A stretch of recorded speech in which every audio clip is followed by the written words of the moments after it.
जीवन का रहस्य क्या है, ध्यान से सुनेंगे आप लोग। देखो जीवन है क्या। देखो जब बच्चा पैदा होता है, जन्म तो सबका हुआ है, होता है ना, मेरा भी आपका भी सबका। जब बच्चा पैदा होता है कुछ दिन बाद उसका नामकरण किया जाता है, ये रीता है, ये सीता है, ये गीता है, और ये अजय है, ये ब्रजेश है, ये अखिलेश है, ये श्याम है, ऐसे बोला जाता है ना। जैसे कि और इसके बाद इंसान बड़ा हो जाता है और जब वो मरता है तब नाम होता है लेकिन सांसें नहीं होती हैं, है ना। तभी तो उसके पास सांसें नहीं होती हैं, तभी तो उसको हम कह देते हैं कि अब ये दुनिया छोड़ के चला गया। ये जो जीवन है, जन्म और मृत्यु के बीच के सफर को हम क्या कहते हैं, जीवन। हम उसके रहस्य समझेंगे कि क्या होता है। देखो अगर कोई भी पर्सन आपसे पूछे, मैं ही पूछूं कि जीवन क्या है, तो जैसे कि जन्म लेना, सब जन्म लेते हैं, खाना खाना, सब खाना खाते हैं, पानी पीना, सब लोग पानी पीते हैं, तो क्या रियल में जीवन यही है? क्या यही रियल में जीवन है? नहीं है ना। और इसके बाद हम लोग क्या करते हैं, हम लोग क्या नॉर्मल लोग ये करते हैं जीवन में कि सुबह उठा, अपना अस्त व्यस्त जीवन शैली अपनाते हैं, फिर इसके बाद अपना खाया पिया और एक बोझ सहित बैग टांगा, स्कूल चल दिए, स्कूल से आए। जीवन नहीं है, ठीक है। देखो रियल जीवन हमारा क्या है, एक मैं छोटी सी कहानी बताती हूँ। आप महात्मा थे, कौन थे? महात्मा। अब देखो मैं आपको महात्मा का मतलब समझाऊं कि महात्मा किसे कहते हैं। महात्मा किसे कहते हैं? Very good. जो महान हो, परोपकारी हो, उसे क्या कहते हैं? महान आत्मा। ठीक है, तो एक महात्मा था और एक महात्मा के पास जाकर एक डॉगी कुत्ता जाकर बैठ गया। तो वहां पे एक असभ्य व्यक्ति, असभ्य का मतलब समझते हैं? हाँ, इनडिसिप्लिन। जो एक असभ्य व्यक्ति गया, वो कहता है महात्मा से कि आप में और इस कुत्ते में श्रेष्ठ कौन है? क्या क्वेश्चन पूछा उसने? आप में और इस कुत्ते में श्रेष्ठ कौन है? तो महात्मा जी हैं वो शांत रहे और उन्होंने मुस्कुराते हुए, क्योंकि महात्मा है ना, वो महान आत्मा है, उनको गुस्सा नहीं आया, उन्होंने मुस्कुराया और मुस्कुराते हुए बोले कि मुझ में और कुत्ते में फर्क क्या है। उन्होंने बहुत प्यार से समझाया उस असभ्य व्यक्ति को कि अगर मेरा जीवन, हम सब का जीवन, चाहे आप हो चाहे मैं हूं, हम सब का जीवन, अगर हमारा जीवन लोगों की सेवा में लगता है, परोपकार में लगता है, ठीक है, लोगों की भलाई में लगता है, तो हम कौन है? श्रेष्ठ हैं। और अगर हम ऐसा नहीं करते हैं, सारे मनुष्यों से बेटर कौन है? ये कुत्ता है। कितनी बड़ी बात उन्होंने बोली कि अगर हम किसी की सेवा नहीं कर सकते, परोपकार नहीं कर सकते, किसी की हेल्प नहीं कर सकते, किसी की मदद नहीं कर सकते, किसी को सुख नहीं दे सकते, तो हमारा जीवन कैसा है? इस कुत्ते से भी गिरा हुआ है, या इस कुत्ते से भी बदतर है। हेल्प करना, लोगों की मदद करना, क्या ये कहानी याद हुई? आप बता सकते हैं? महात्मा और ये डॉगी वाला बता सकते हैं? रहस्य क्या है?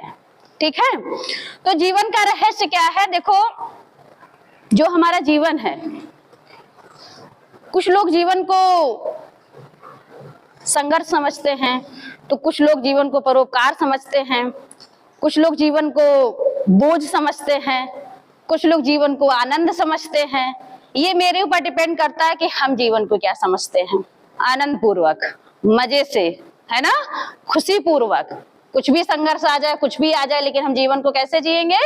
एकदम हंसते हुए, मुस्कुराते हुए। कठिनाइयां तो आती हैं, चली जाती हैं, कठिनाइयों का काम है आना, और जीवन का हमारा काम है हंसते हुए उनका सामना करना। ठीक, जीवन के रहस्य के लिए हम आपको एक कहानी के माध्यम से उसको भी बताएंगे कि जीवन का रहस्य कैसे है। देखो, जीवन का रहस्य क्या है? कहा जाता है कि यहाँ जहाँ आप बैठे हुए हैं, यहाँ आपको जीवन का सही रहस्य मतलब पता चलेगा। असली रहस्य क्या है कि एक गांव में एक चिंतामणि नाम के सेठ रहते थे, खुशहाल सिंह।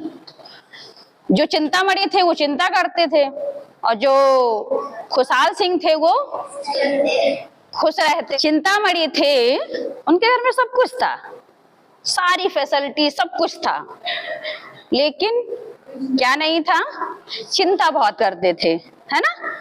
कुछ बच्चे चिंता बहुत करते हैं, आज मेरा पेपर है तो अभी क्या होगा, है ना, तो फिर मैं एग्जाम में कैसे लिखूंगा, तो फिर उसका आंसर क्या होगा। सारी चिंताओं का सलूशन मैं बताऊं क्या है?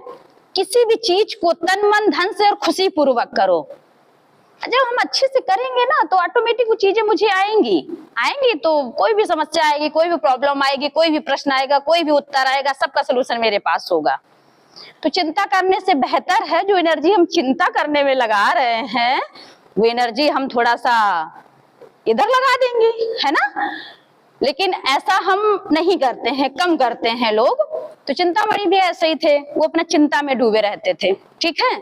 तो लोग उनको नहीं पसंद करते थे, वो लोगों की हेल्प नहीं करते थे, तो ऐसे लोगों को लोग कम पसंद करेगा। लेकिन जो खुशहाल सिंह थे, बेशक उनके घर में थोड़ा कम था, जैसे कि पैसा कम था, पैसा और खुशी का कोई वो नहीं है।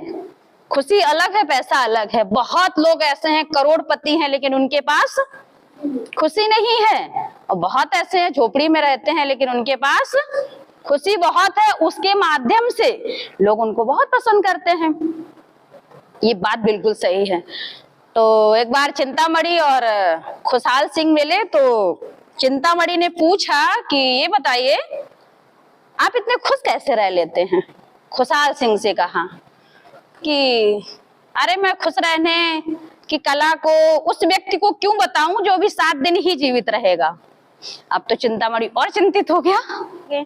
तो अब तो भैया चिंतामणि उसकी एक लाइन को सुन के चिंतामणि अच्छा सोचने लगा, लोगों की हेल्प करने लगा, लोगों की मदद करने लगा, लोगों के साथ हंसने लगा, हंस के लोगों से बात करने लगा।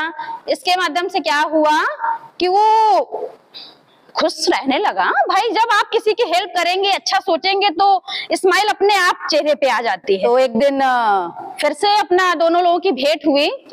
खुशहाल सिंह ने बोले कि मेरी एक झूठी लाइन पे आपने अपनी जिंदगी जीने का तरीका बदल दिया। जबकि उन्होंने, जो खुशहाल सिंह थे, उन्होंने झूठ बोला था।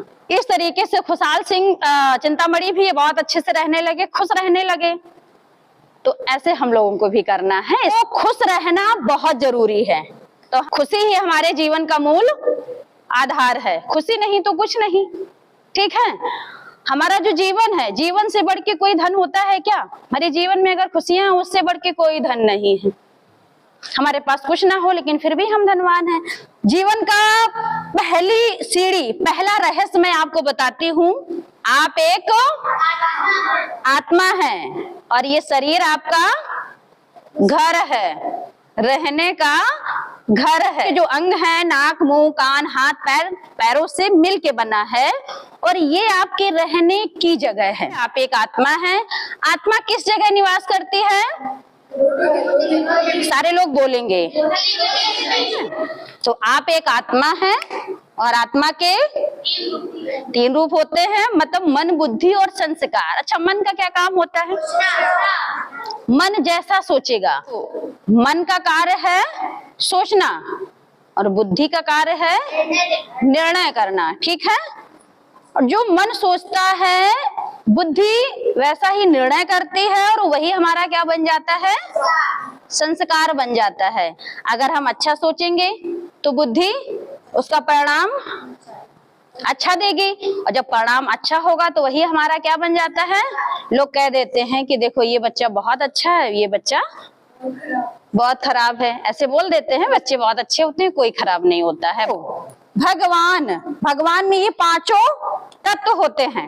ठीक है, कभी कोई पूछे कि हमारा जो शरीर कितने तत्वों से मिलकर बना है, 5 तत्वों से मिलके, हमें अपने शरीर को चलाने के लिए 5 तत्वों की जरूरत पड़ती है, और वो ये है भगवान।